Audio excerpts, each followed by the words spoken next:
నమస్తే బీఆర్కే భక్తి ఛానల్ కి స్వాగతం. నేను పద్మ. ఈ రోజు మనతో పాటు స్టూడియోలో ఉన్నారు ప్రముఖ ఆధ్యాత్మికవేత్త డాక్టర్ అనంతలక్ష్మి గారు. నమస్తే అమ్మ. నమస్తే తల్లి. అమ్మ, కొన్ని శుభకార్యాలు చేసేటప్పుడు కలశం పెట్టుకుని పూజ చేస్తూ ఉంటాం. దాని మీద ఒక కొబ్బరికాయ పెడుతూ చేస్తూ ఉంటారు కలశం మీద.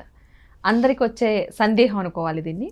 ఆ పూజ అయిన తర్వాత ఆ కలశం మీద ఉన్న కొబ్బరికాయతో ఏం చేయాలి, అంతేకాకుండా అక్కడ పూజకి సంబంధించి కొన్ని ద్రవ్యాలు కూడా ఉపయోగిస్తూ ఉంటారు, వాటిని కూడా ఏం చేయాలి అన్నది ఒక క్వశ్చన్. కింద పెట్టే వాటన్నిటిని మంటపారాధన అంటారమ్మా. సత్యనావ్రతం మొదలైనవి చేసినప్పుడు మంటపారాధన అంటారు. మంటపం అంటే భగవంతుడు వచ్చి కూర్చోడానికి ఒక మండపం ఏర్పాటు చేశాం మనం. దాంట్లో ఆయన ఒక్కడు రాడు గనక ఆయనకి పరివార దేవతలందరినీ పిలుస్తాం. అందరి దేవతలు ఉంటారు కదా, వాళ్ళందరూ వస్తారు, వాళ్ళందరినీ పెడతాం. వాళ్ళందరినీ పెట్టడానికి మనం వాళ్ళకి సంకేతంగా ఏం పెడుతున్నాం? ఒక ఎండు ఖర్జూరం, ఒక ఒక్క పలుకు పెడతాం. ఒక్క పలుకు కాదు, ఒక్క పెడతాం. దాంతోపాటు ₹1, అంతకన్నా కావాలంటే బయట కోట్లు ఖర్చు పెడతాం, కానీ దేవుడి దగ్గర పెట్టడానికి రూపాయి నాణాలు వెతుక్కు తెస్తాం, వెతుకుతాం. మొత్తానికి ఏదో పెడతాం. ఇదంతా పురోహితుడికి చెందుతుంది. మనకి పూజ ఎవరు చేయించారో వాళ్ళకి చెందుతుంది. అక్కడ బియ్యం కూడా పోస్తాం. ఆ బియ్యం కూడా మనం చాలా తెలివిగా వాడతాం.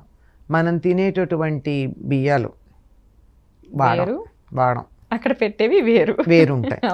అందుకే వాళ్ళు పట్టుకెళ్ళట్లేదు ఈ మధ్య. ఆ బియ్యం ఈ మధ్య కినోవానో ఏవో అంటారు, అదేదో కిలో 500 400 పెట్టి కొనుక్కునే బియ్యం, అవి మనం తింటాము కదా, కీన్వానా. వాళ్ళకి మాత్రం ₹2 బియ్యం ఎక్కడన్నా దొరికితే అది తెచ్చి అక్కడ పెడతాం. అంచేత వాళ్ళు అవి పట్టుకెళ్ళట్లేదు, కానీ అది వాళ్ళకి చెందాల్సినవి. దాన్ని మనం మిగిల్చి ఏం చెయ్యాలి? వాళ్ళు పట్టుకెళ్ళాల్సింది వాళ్ళు పట్టుకెళ్ళకపోతే ఎవరికన్నా దానం ఇవ్వండి, మీరు మాత్రం వాడకండి. ఎవరో ఒకళ్ళకి ఇవ్వండి ఆ బియ్యాన్ని. అలాగే అక్కడ ఉండేవి కూడా వక్కలు, ఖర్జూరాలు, వాళ్ళు కూడా రూపాయలు తీసుకెళ్ళి ఒక్కలు అవి వదిలేస్తున్నారు. మేమేం చేస్తాం? ఇవి కూడా మన ఇంట్లో వాడకుండా ఎవరో ఒకళ్ళకి ఇచ్చేటటువంటి ఔదార్యం కలిగి ఉండాలి ఫస్ట్ ఆఫ్ ఆల్. తర్వాత చాలా సందర్భాలలో కలశం కూడా పురోహితుడికి చెందుతుంది. కొన్ని సందర్భాల్లో సరే, ఇప్పుడు వాళ్ళు అడగట్లేదు, వీళ్ళు ఇవ్వటం లేదు, అందరూ కూడా తెలివి ఎక్కువైపోయింది కదా, అంచేత జాగ్రత్తగానే ఉంటున్నారు. ఈ కొబ్బరికాయని ఏం చేయాలి? వరలక్ష్మి వ్రతానికి పెడతాము, ఇంకేదో పూజలకు పెడతాం. ఈ కొబ్బరికాయని ఏం చేయాలంటే పురోహితుడు తీసుకెడితే మంచిది. పురోహితుడు తీసుకెళ్ళకపోతే దానితో తీపి పదార్థం వండి 10 మందికి పంచాలి. కారం ఉప్పు వేసి పచ్చడి చేయరు అది. అంతేగాని దాన్ని ఇవాళ మనకి ఇడ్లీలోకి పచ్చడి కలిసి వచ్చింది అని అనుకోవడానికి వీల్లేదు. అప్పుడు మాత్రమే ఆ కలశం మీద పెట్టినటువంటి కొబ్బరికాయ సద్వినియోగం అయ్యి మనకి మేలు కలిగిస్తుంది. అమ్మ, ఆ కలశం మీద అంటే కొబ్బరికాయ మీద ఒక జాకెట్ పీస్ పెడుతూ ఉంటారు చాలా మంది, ఎర్రది. సో దాన్ని కూడా ఏం చేయాలంటారు? దాన్ని అయితే మామూలుగా పురోహితుడు వచ్చి పూజ చేస్తే మాత్రం అది పురోహితుడికే వెళ్ళిపోతుంది. పైగా వాళ్ళు ఎంత బాగా అలంకరిస్తారమ్మా, ఇలా కుచ్చులు వచ్చేటట్టు, అందంగా ఉండేటట్టు. అంత చేసిన తర్వాత వాళ్ళకి కదా ఇస్తే బాగుంటుంది, ఇవ్వాలి. లేదంటే మన వరలక్ష్మి వ్రతం లాంటివి చేసుకున్నప్పుడు పురోహితుడు ఉండడం, మనమే ఉంటాం కదా, అది మనం వాడుకోవచ్చు. అమ్మవారికి పెట్టింది కనుక మీకు చాలా ఆత్మీయులు, వీళ్ళకి మేలు కలగాలి అని అనిపిస్తే ఎవరికన్నా వాళ్ళకి ఇవ్వచ్చు. లేదంటే అమ్మవారిది నేనే వాడుకోవచ్చు, తప్పేం లేదు. ఇక్కడ అవి మంచివే కాబట్టి పూజలో మనం వాడుకున్నాం కాబట్టి మంచి ఫలితాలు ఇస్తాయి. అంతే, అది ప్రసాదంలా భావించి వాడుకోవచ్చు. ప్రసాదం ఎప్పుడూ కూడా తీపిగానే ఉండాలి కనుక కొబ్బరికాయ పచ్చడి చేయరు, తీపి చేసి పెట్టాలి. అవును, అది ఇప్పుడు జరగాలంటే కొంచెం కష్టం ఉంది, కానీ యాక్చువల్గా అలా జరిగితేనే మంచి ఫలితాలు. ఎందుకు కష్టమే ఉందమ్మా, ఎవరో ఒకళ్ళకి పెట్టండి అమ్మా. వీధిన పోయే పిల్ల అది కూడా తీసుకోరేమో ఈ రోజుల్లో, ఏం మందు పెట్టామో అనుకుంటారు.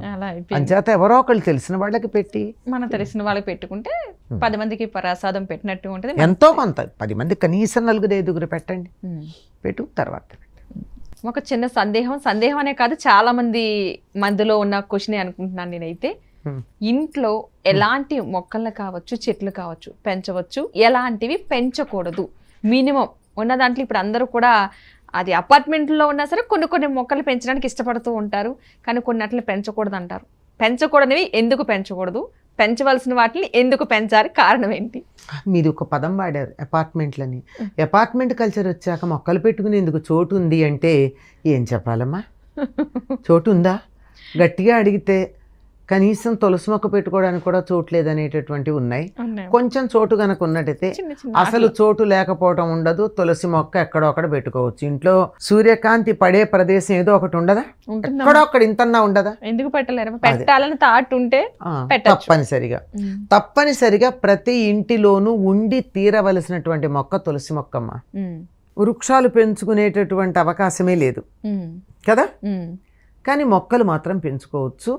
కాస్త పెరడుండి మొక్కలు పెంచుకుందాం అనుకునేటటువంటి వాళ్ళు, ఎందుకంటే చూసేవాళ్ళు అందరూ అపార్ట్మెంట్ కల్చర్ వాళ్ళే కాదు కదా, ఇంటి చుట్టూతా కొంచెం పెరడు ఉన్నవాళ్ళు, లేదా ఇంటి పైన ఉన్నా కాస్త చుట్టూ ఖాళీలు 4 పక్కల బాల్కనీలు పెట్టుకుని ఉన్నవాళ్ళు కూడా ఉండొచ్చు కదా. అట్లా ఉన్న దాంట్లో థంబ్ రూల్ ఏమిటంటే పాలు కారే చెట్లు, ముళ్ళ చెట్లు ఇంట్లో పెంచుకోకూడదు. అది సింపుల్ రూల్, పెద్దలు చెప్పింది. పాలు కారే చెట్లు అంటే ఉదాహరణకి జిల్లేడు, గన్నేరు, వాటిని తుంచగానే పాలు కారుతాయి కదా, అవి ఇంట్లో పెట్టుకోకూడదు. ఎందుకంటే వాటి నుంచి వచ్చేటటువంటి పాలు ఏదైతే తెల్లగా ఉంది కనుక పాలు అంటాం, లేటెక్స్ అనేదో అంటారు ఇంగ్లీష్లో, అటువంటివి ఆరోగ్యానికి మంచివి కాదు.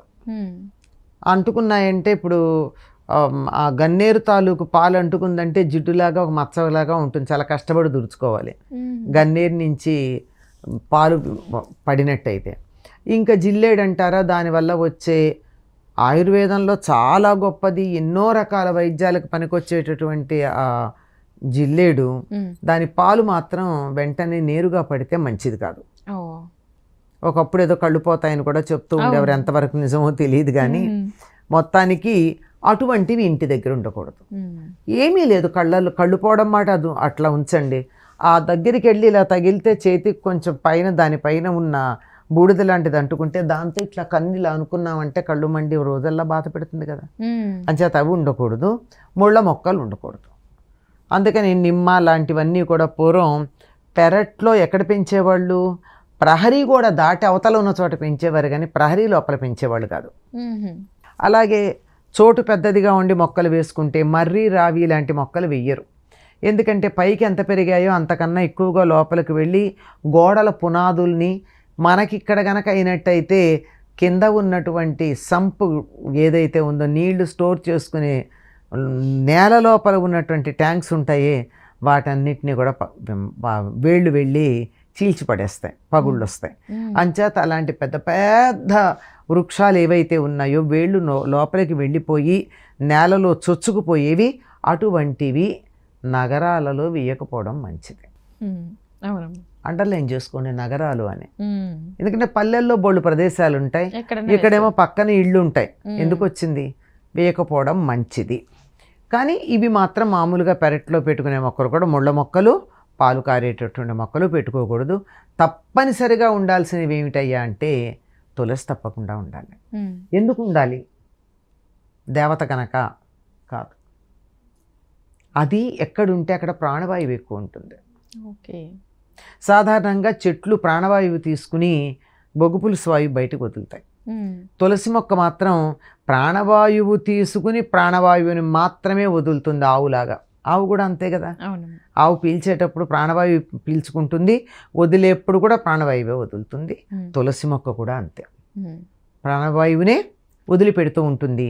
కనుక తులసి బాగా కనుక్కున్నట్టయితే చుట్టుపక్కల ఆరోగ్యంగా ఉంటారు. ప్రాణవాయువు బాగా వచ్చింది కనుక ఆక్సిజన్ బాగా ఉంటుంది, కనుక ఆరోగ్యం బాగుంటుంది. కనుక ఒంట్లో బాగుండని వాళ్ళని తులసి చెడు దగ్గర కూర్చొని ఏవో జపాలు చేయమని చెప్తారు.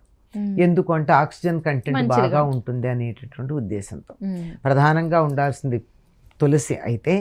అలాగే కొంచెం చోటు ఉన్నట్టయితే తప్పనిసరిగా ఉండవలసింది ఓ కరివేపాకు మొక్క, రోజు పూలు పూసే చెట్లు ఏవో 1-2, లేదంటే కుండీ పెట్టుకోవడానికి వీలుంటే 4 కుండీలో ఉన్నాయనుకుందామండి, 4 కుండీలు పెట్టుకునే ప్రదేశం, ఒకటి తులసి పెట్టుకుంటాం, ఇంకొకటి కరివేపాకు పెట్టుకుంటాం, ఇంకొకటి నిత్యం పూలు పూసేటటువంటి చెట్టు ఏదో ఒకటి పెట్టుకుంటాం, మరొకటి బచ్చలి తీగ లాంటిది ఒకటి పెట్టుకోవచ్చు.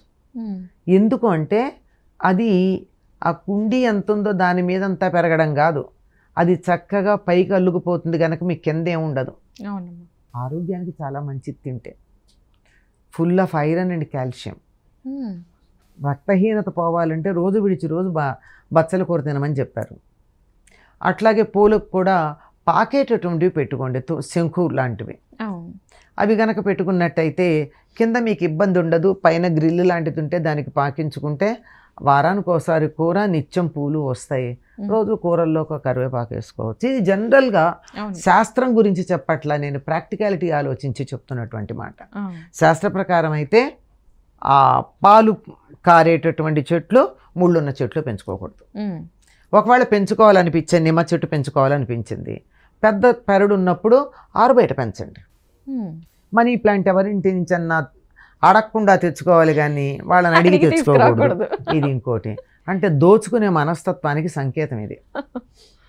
నాది కాంది ప్రతిదీ కొట్టుకొచ్చేయడం అనే మనస్తత్వం ఉన్నవాళ్ళు మనీ ప్లాంటే కాదు, ఏ ప్లాంట్ అయినా మనీ అయినా కానీ తీసుకెళ్ళిపోతారు. ఇది ఒక నమ్మకం. కాకపోతే ఒకటి చెప్పింది ఏంటంటే, ఈ స్పైడర్ ప్లాంట్ అని ఒకటి ఉంటుందమ్మా. అంటే ఆకుపచ్చను కొంచెం పసుపు రంగు పొడవాటి ఆకులు ఉండి దాని మీద చార ఉండేది లేదా అంచు కొంచెం ఉండేది ఉంటాయి, గుత్తులు గుత్తులుగా వస్తుంది. అది కూడా ఆక్సిజన్ ప్లాంట్ కిందకు చెప్తారు. అది ఎక్కడ ఉంటే అక్కడ ప్రాణవాయువు బాగా ఉంటుందని. అలాగే మదర్ ఇన్ లాస్ టంగ్ అని చెప్తారు బోన్సాయిలో. ఆ మదర్ ఇన్ లాస్ ప్లాంట్ ఒకటి, అది కూడా ఇంటీరియర్ పెరుగుతుంది. నెలకు 15 రోజులకు ఒకసారి ఎండలో పెడితే చాలు.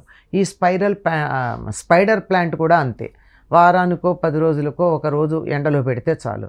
ఇవి కానీ ఇంటీరియర్గా మనం పెట్టుకున్నట్టయితే, ఒక మనీ ప్లాంటు, ఒక స్పైడర్ ప్లాంటు, ఒక ఈ మదర్ ఇన్ లాస్ టంగ్ అని చెప్పేది, ఇంకొకటి కూడా ఉంది.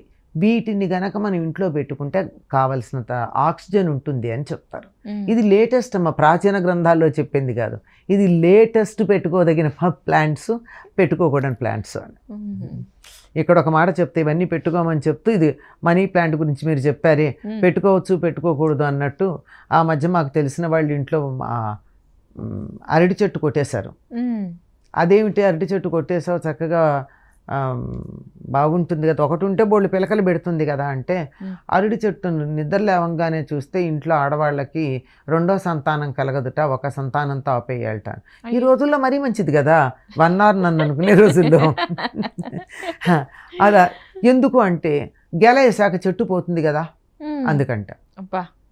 అంటే మరి దాని పక్కన బోళ్ళు పిలకలు వచ్చాయి కదా ఒక గెలేసే లోపల, నువ్వు విత్తనం పెట్టకుండానే వస్తున్నా, అది ఆలోచించు. నీ దుంప పిలకయ్యా అని కదా మనం తిడతాం. దుంప పిలకయ్యా అంటే ఏంటి, నీ వంశాభివృద్ధి ఉందిగాక అని, అంతకన్నా పెద్ద తిట్టు కాదు అది. ఈ మాట అయితే మరొక మర్రి చెట్టు చూద్దాం, రోజు 100 మంది పిల్లలు పుడతారా అని అడిగాను. మా సమాధానం ఎక్కడ లేదు, అంటే సింగిల్ కాబట్టి అది అనగలిగారు. ఇప్పుడు మర్రి చెట్టు చూస్తే, మర్రి చెట్టుకి ఎన్ని కాయలు ఉంటాయి అమ్మ, అంతమందిని భరించలేరు అందుకని. అదే కదా, అంచేత మరి అంటే అడిగిన లాజిక్ కి చెప్పాను నేను. నాకు 100 మంది పిల్లలు కావాలనుందమ్మా, నేను కష్టపడి పెంచలేను కానీ, కనలేను పెంచలేను, 100 మంది పిల్లలు ఉంటే మంచిది కదా అనుకుంటే రోజు మర్రి చెట్టును చూస్తాను, అయిపోలే ఇంకా ఎక్కువ వస్తారు. చాలా ఉంటాయి. అంచేత ఇవి కాదమ్మా, ఏవి ఉంటే ఇబ్బంది కలుగుతుందో. ఇప్పుడు ముళ్ళ చెట్లు అంటే పిల్లలు ఉంటారు, గుచ్చుకుంటాయి. మనమే పూలు కోస్తుంటే ఇబ్బంది పడతాము. అందుకే మునిగోరింట పూలు దేవుడికి చాలా ఇష్టం అని చెప్పిన ఇళ్లలో పెంచరు. పొలాల్లోనూ పొదల్లోనూ అక్కడ ఉంటే ఆ మునిగోరింట పూలు తెస్తారు కానీ ముళ్ళగోరింట అంటాం, అది పసుపచ్చ రంగులో ఉంటాయి. ఇవి ఇళ్లలో పెంచండి, ముళ్ళు కారణం, వాటికి ముళ్ళు గుచ్చుకుంటాయని చెప్పి. అదే కారణం, పాలు ఉంటే కూడా మంచిది కాదు అని అవి చెప్పారే తప్ప పెద్ద ఏం లేదమ్మా. పెద్ద ఇంటి చుట్టూతా తోట వేసుకునేంత చోటు ఉండి ఏం చేయాలి అని అడిగినట్టు అడుగుతూ ఉంటారు, అంతకన్నా ఇంకేం లేదు. అంటే ప్రతిదీ ఒక క్వశ్చనే మనకి ఇప్పుడు. అలాగే మంచి వివరణ ఇచ్చారమ్మా, ధన్యవాదాలు. నమస్తే అమ్మా.